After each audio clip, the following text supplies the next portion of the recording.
Presiden UMNO ni dia lidah bercabang juga ni kan. Sana dia kawan, sini dia jumpa, dah bertulan dengan orang ni, pergi dating dengan orang ni.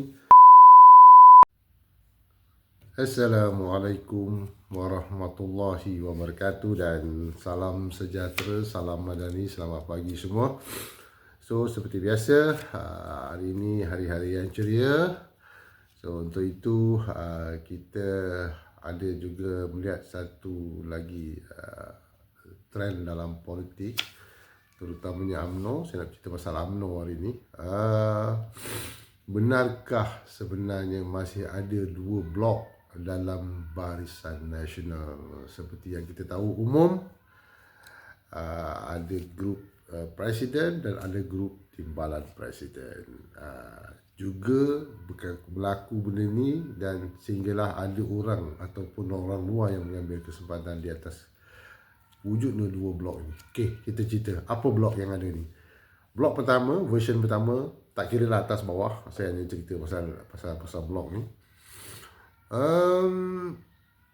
BNPN ya, version BNPN. Okey, dan yang keduanya version BNPH. Tak kira lah yang mana dahulu, yang mana kemudian, yang mana senior atau yang mana junior kan, tapi dua version ni. Kita lihat siapa dalang-dalangnya ke dalam dua-dua version ni. Okey? So sebelum tu, sambil-sambil kalau dah tengok video ni berjalan, minta like, subscribe dan komen supaya kita dapat memberikan input yang baik di masa-masa yang akan datang. Okey, kita lihat dulu pada asal-usul version BNPN ya. Kalau kita lihat sebenarnya 2018 tu masing-masing dalam keadaan terkejut bila UMNO kalah dalam memenangi pilihan raya dan Najib turun sebagai presiden dan presiden dipangku oleh Zahid Hamidi. Jadi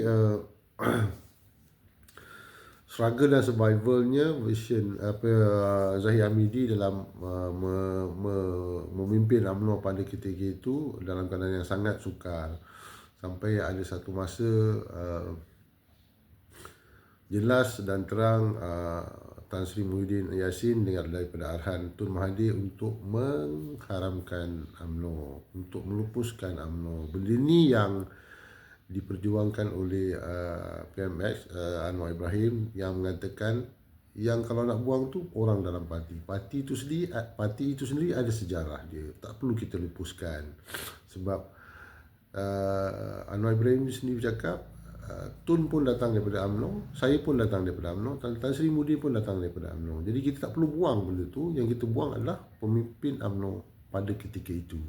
Itulah yang dinyatakan oleh Anwar Ibrahim. So berlaku perbalahan dan sekiranya Tan Sri Muhyiddin Yassin dan juga Tun Mahathir tetap juga untuk dengan agendanya untuk melupuskan UMNO, Anwar Ibrahim telah memberi kata dua, kalau you nak buat, saya tarik sokongan dengan kerajaan yang telah ditubuhkan. Maka benda itu tergagal ya, tergagal. So berlakulah senario yang survival dalam UMNO. Cuma bila berlakunya langkah Sheraton, kumpulan Tan Sri Muhyiddin Yassin memang memerlukan UMNO dan juga PAS bagi memastikan mereka dapat menubuhkan kerajaan hasil daripada langkah Sheraton. Di sinilah bermula dan wujudnya BNPN version. Okey, version BNPN. Yang mana bila tertubuhnya, bila mendapat undi yang cukup dan diperakui Tan Sri Muhyiddin Yassin boleh menjadi Perdana Menteri, antara pertimbangan yang dibuat oleh Tan Sri Muhyiddin Yassin untuk melantik Menteri Kanan di kalangan orang UMNO,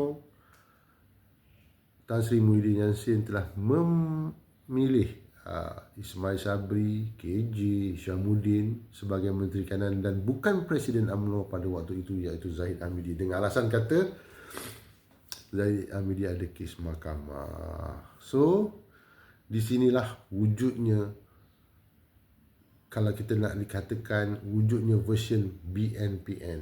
Dan benda ni berlaku bila dari segi kepimpinan negara memang dipengaruhi oleh geng-geng BNPN dalam UMNO ni, tetapi dalam parti Zahid Hamidi sendiri yang terpaksa menguruskan survival party. So itulah dia version BNPN, yang mana terang-terang kalau kita lihat geng-geng ini Syamuddin, KJ, Ismail Sabri dan mereka adalah grup yang melawan Zahid dalam kepimpinan UMNO. Jadi kalau kita lihat beberapa kali Presiden UMNO menangguhkan pemilihan parti sehinggalah pada tahun 2023 kalau saya tak silap, berjaya Zahid Hamidi memohon daripada KDN melalui Saifuddin Nasution yang pemilihan UMNO pada 2023 itu tidak mempertandingkan jawatan presiden dan juga timbalan presiden. Inilah bagaimana Zahid Hamidi mengekang pergerakan dan juga strategi BNPN dalam UMNO itu sendiri. Okey, kita tengok kepada versi kedua dalam UMNO ni, iaitu BNPH. Sedia maklum sebenarnya versi BNPH ni sebenarnya adalah ditunjangi oleh presidennya sendiri, Zahid Hamidi, lepas tu Lokman Adam, Zamri Abdul Kadir, Zalina dan lain-lain lagi lah. Mereka ni berpolitik dan memastikan perkara yang mereka buat mendahulukan UMNO itu sendiri dalam apa juga keadaan. Dan mereka juga memang mempunyai kerjasama yang agak baik bersama Pakatan Harapan dan juga bersama Datuk Seri Anwar Ibrahim. Ini berlaku sebab kalau kita lihat memang telah ada suara-suara sebelum pilihan raya 2022 ada kerjasama UMNO dengan PH, tetapi pada waktu itu Presiden untuk mengaburi dan memastikan sokongan bersama daripada semua orang dalam UMNO, Zahid Hamidi berkatakan no DAP, no PKR, no PAS, no Bersatu. Inilah yang disuarakan pada ketika sebelum PRU 2022, dan ini jugalah yang dimainkan semula sejak akhir-akhir ini tentang kata-kata no PAS, no Bersatu, no PKR dalam version yang kempen pilihan raya terutamanya di Negeri Sembilan ni. Sebenarnya version BNPH ni dia ada strategi undi silang, yang mana undi silang ni sebenarnya kawasan yang diterangi oleh UMNO akan disokong oleh Amanah, PKR dan DAP. Memang tak ada pertembungan pun untuk kawasan-kawasan. Ini strategi, ini konsep yang diwar-warkan oleh BNPH untuk di masa-masa yang akan datang lah. Tetapi apa yang berlaku dalam beberapa pilihan raya negeri itu, nampak ada gerakan-gerakan daripada version BNPN dan terbukti di negeri Johor membuatkan tim BNPH ini yang dikuasai oleh Zahid Hamidi terpaksa untuk kekuatan UMNO keseluruhannya terpaksa juga menerima pendekatan bersama Perikatan Nasional, iaitu PAS. So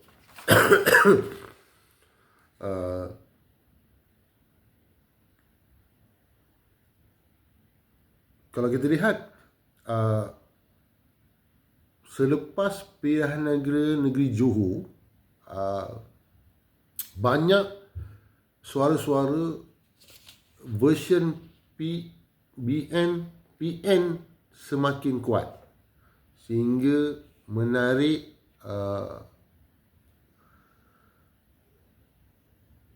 Presiden UMNO itu sendiri untuk mengatakan secara rasmi kerjasama BNPN dalam pilihan raya Negeri Sembilan yang bakal akan dihadapi ni. Zaid Hamidi kata kita buat kerjasama bersama PN dan telah terbukti benda tu ada kerjasama bila mereka mengurangkan pertembungan di peringkat DUN di Negeri Sembilan ya, yang mana 25 kawasan ditandingi oleh BN dan 11 kawasan ditandingi oleh PN ya. Kita tahu dalam version sebelum ni saya kata BN PN ni sebenarnya bukannya asas. Sebenarnya ini adalah UMNO dan juga PAS dalam gerakan di Negeri Sembilan ni. Memang MCA ada berbunyi, MIC pun ada berbunyi pasal perkara ini. Dan of course lah Bersatu memang dah terasing daripada PN tu sendiri. Dan mungkin dalam 1-2 minggu ni akan ada pengumuman daripada Tan Sri Muhyiddin Yassin yang akan keluar daripada PN So kalau kita lihat, walaupun Zahid Hamidi menerima dan menyatakan secara rasmi yang PRN Negeri Sembilan ni mereka bekerjasama dengan PAS, tetapi orang kuat dia dalam version BNPH ni sering berkata, itu Lokman Adam dia mengatakan kita lebih bagus menggunakan undi silang.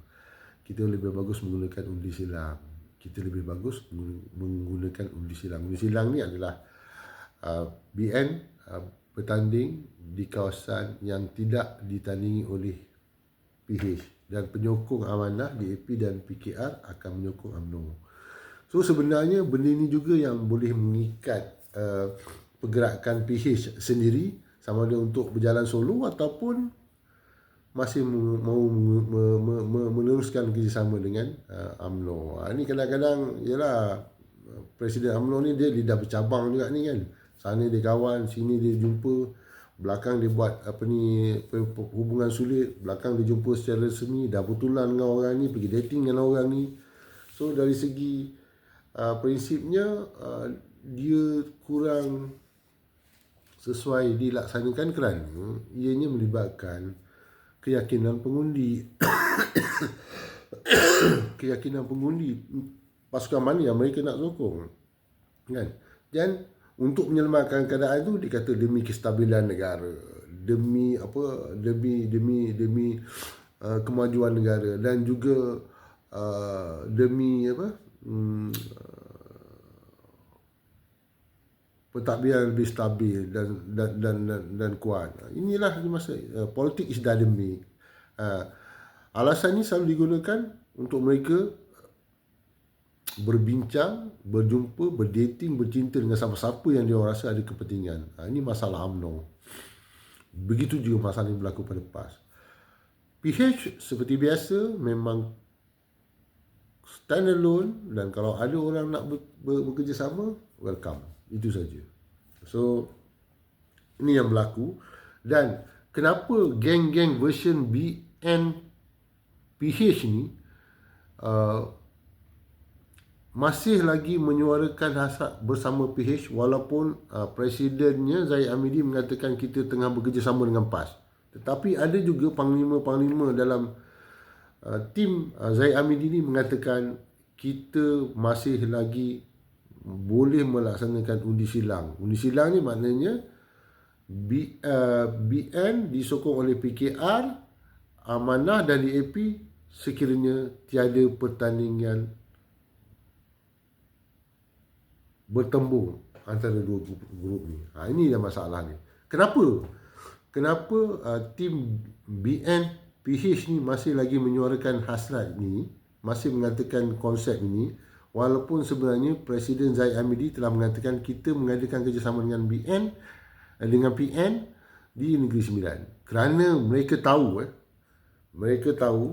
dari segi geopolitiknya kekuatan parti UMNO adalah lebih sesuai kepada BNPH. Sebabnya kenapa? Kalau kita lihat, DAP, PKR dan Amanah ni menguasai seluruh kawasan pantai barat, terutamanya di kawasan-kawasan bandar dan pinggir bandar. Itu dia. UMNO pula menguasai kawasan-kawasan di pinggir bandar dan juga kawasan-kawasan luar bandar di pantai barat. Itu kekuatan yang ada, yang boleh di team up bagi memastikan solid sokongan itu kepada kumpulan version BNPH ni. Dan kalau kita lihat di pantai timur sebenarnya potensi UMNO untuk memenangi beberapa kursi ataupun majoriti kursi di pantai timur tu sudah cukup bagi memastikan kekuatan secara menyeluruh tim BNPH ya. Itu dia. Sementara kalau kita lihat version BNPN ni sebenarnya dari segi geopolitiknya akan berlaku pertandingan ataupun siapa yang nak bagi laluan kepada siapa. UMNO nak bagi laluan kepada PAS ke, PAS nak bagi laluan kepada UMNO ke di pantai timur. Di pantai barat ni kalau kita lihat mungkin ada 2-3 kawasan sahaja yang mereka agak strong. Ini yang kita lihat analisanya kepada situasi-situasi yang berlaku. Okey, kita stop dekat situ. Kalau kita nak lihat pada isu-isu semasa yang lain yang mengatakan tentang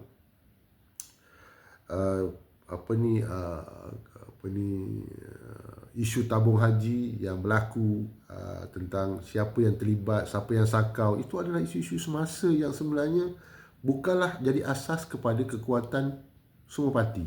Dia adalah melibatkan isu semasa. So isu-isu pasal sistem pendidikan, isu-isu pasal perkhidmatan kepada rakyat kan, ataupun isu-isu pasal adat pepatih dalam penubuhan kerajaan negeri, itu adalah isu-isu semasa yang boleh mengaburi basic kepada geopolitik, iaitu sebenarnya benda asas yang kita kena fikir sekarang ni bagi pengundi-pengundi dan juga kepada parti-parti adalah geopolitik. Kawasan mana yang dipengaruhi kuat oleh kawasan mana, oleh parti mana, dan kerjasama kena berasaskan kepada perkara itu, baru boleh menang. Bukannya isu semasa. Kalau nak cerita pasal tabung haji ni, dia up and down je, sama ada kita sensasikan ataupun kita senyapkan aja. Itu saja. Sebenarnya geopolitik, macam mana geopolitik itu mampu mempengaruhi parti itu untuk memenangi kawasan itu. Kita kena maklum, PH memang menguasai hampir sepenuhnya di kawasan pantai barat dan PAS menguasai sebahagian besar di pantai timur. So macam mana rundingan ini boleh menjadikan satu perkongsian dinamik dalam memastikan kemenangan, itu yang penting. So saya nak buat kesimpulan dekat sini. Strategi BNPN ini hanya sesuai untuk menghadapi pilihan raya negeri saja. Sebab walaupun ianya macam mana saya cakap, strategi BNPN ni hanya boleh dibuat di peringkat negeri kerana dia je masih lagi melihatkan kawasan fokus di Negeri Sembilan, kawasan fokus di Negeri Johor. Itulah dia boleh dilaksanakan strategi BNPN. Tetapi kalau kita lihat untuk PRU16, sebenarnya strategi yang paling sesuai sekali, kesimpulannya di sini adalah BNPH, yang mana BN boleh menguasai sebahagian besar pantai timur dan juga general lah saya cakap, Pakatan Harapan boleh menguasai sebahagian pantai barat. Ini adalah kombinasi yang bagus untuk memastikan kemenangan dan untuk menubuhkan kerajaan. Sabah Sarawak ni sebenarnya hanyalah pasukan yang sentiasa mengikuti siapa yang menang. Okey, saya nak bagi pesanan kepada Zahid. Kalau selepas PRU 2022, Zahid amat kecewa dan buang dan gantung mereka-mereka yang memang menyusahkan dan menyebabkan UMNO ni sentiasa tidak boleh bergerak ke hadapan, cubalah lemahkan tim version BNPN yang ada dalam parti kau tu sendiri, Zahid.